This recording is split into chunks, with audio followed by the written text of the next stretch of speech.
Hi, this is Jatziri Guzman again for my 300-hour yoga teacher training assignments. So the assignment that I have right now, or the assignment that I'm working on, is the sliding filament theory, and this one is about labeling the numbers and what happens to the muscles as they stretch and contract.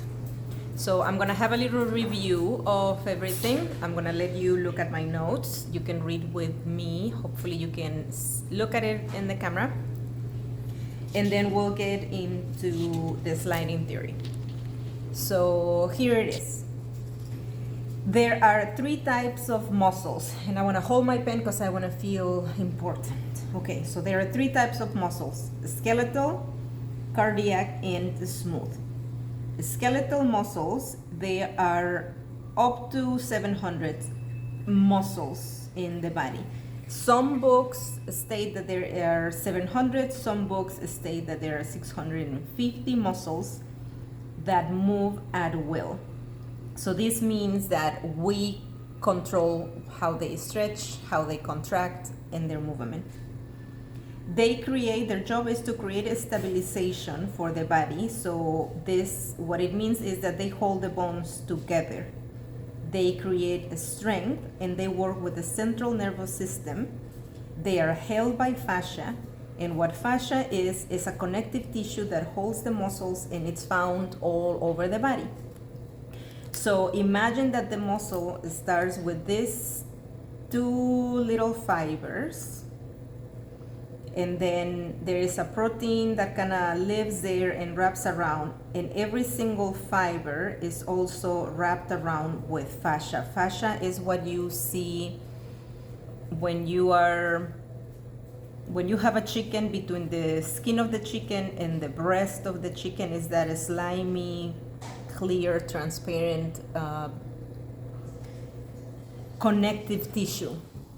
And then this fascia wraps around every single one of the fibers. It starts with two, and then they make up a bunch up, and we're throwing in a few of, blood vessels there, and then it wraps around and makes it into a bigger fiber.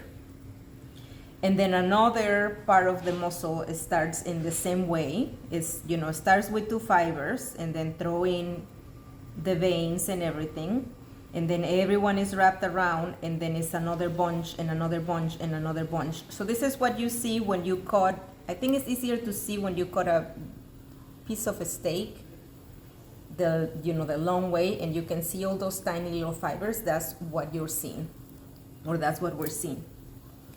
So fascia. Cardiac muscle is just the heart, is just one, and it's involuntary. It has its own work, which is to pump blood through the body and to help with the help of the circulatory system. So it pumps blood all throughout the body, but it needs the circulatory system to push the blood all throughout and recycle it.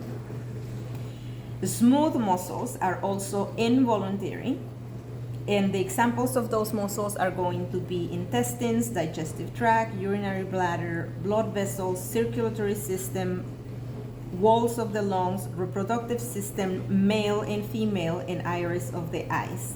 The job of these smooth muscles is to move fluids through the body.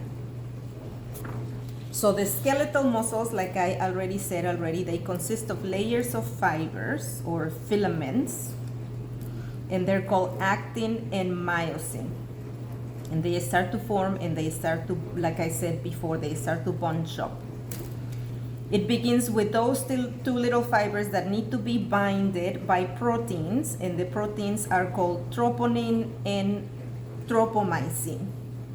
So actin and troponin contract the muscle.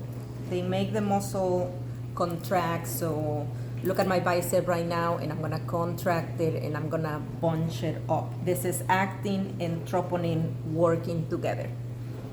And then they release the troponin, and then actin, myosin, and tropomysin stretch the muscle. So think about your hamstrings when we're in downward dog and they stretch. That would be actin, myosin, and tropomysin stretching the muscle. Actin, myosin, troponin, and tropomysin form the muscle fibers, and then they bundle up to make bigger fibers that are called myofibril.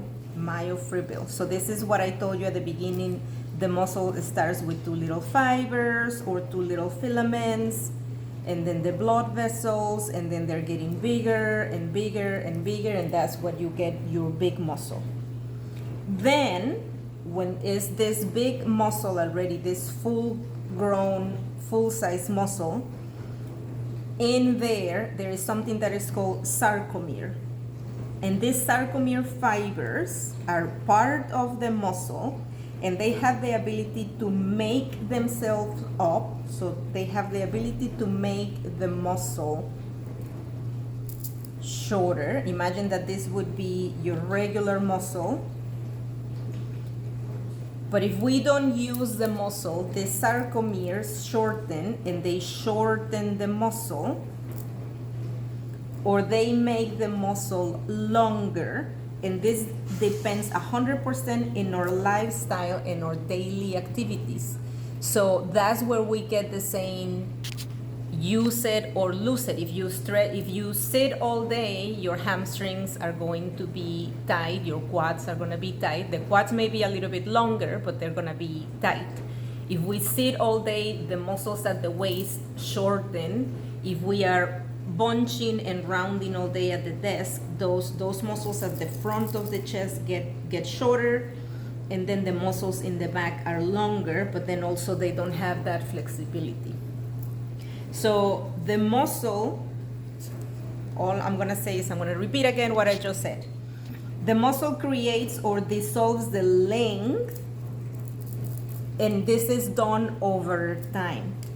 So sarcomeres need time to get shorter or to become longer.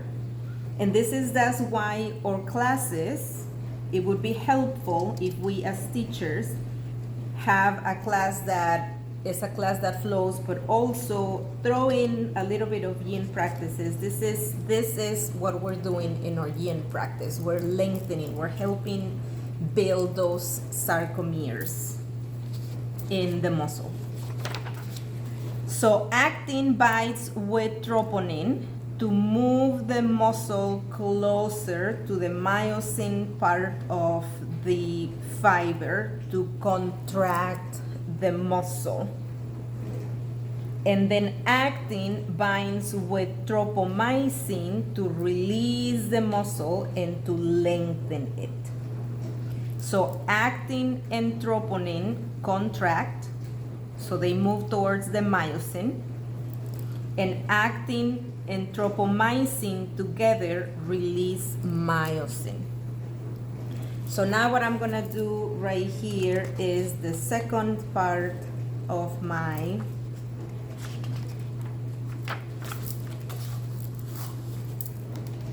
homework, my assignment, and that is to label what is happening or the name of the muscle. So I'm gonna use my pink pen because I'm feeling pink today.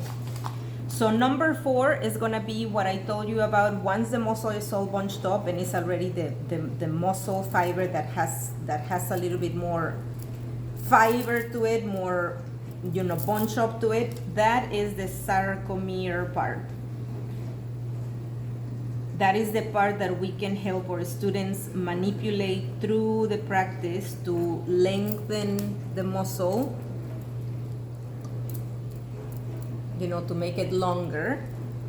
And this is the part where the students come with tiny, tight muscles. They lost these sarcomeres. Number 5 is the name of the fibers, the fibers. So it's myofibril,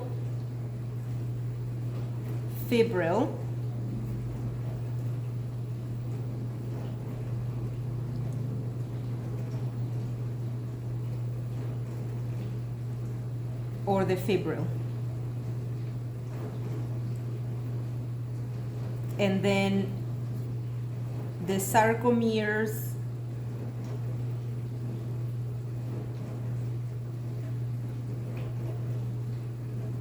relax the muscle or help relax the muscle.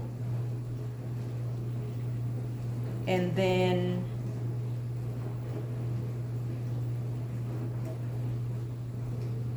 actin, we have right here actin and myosin filaments.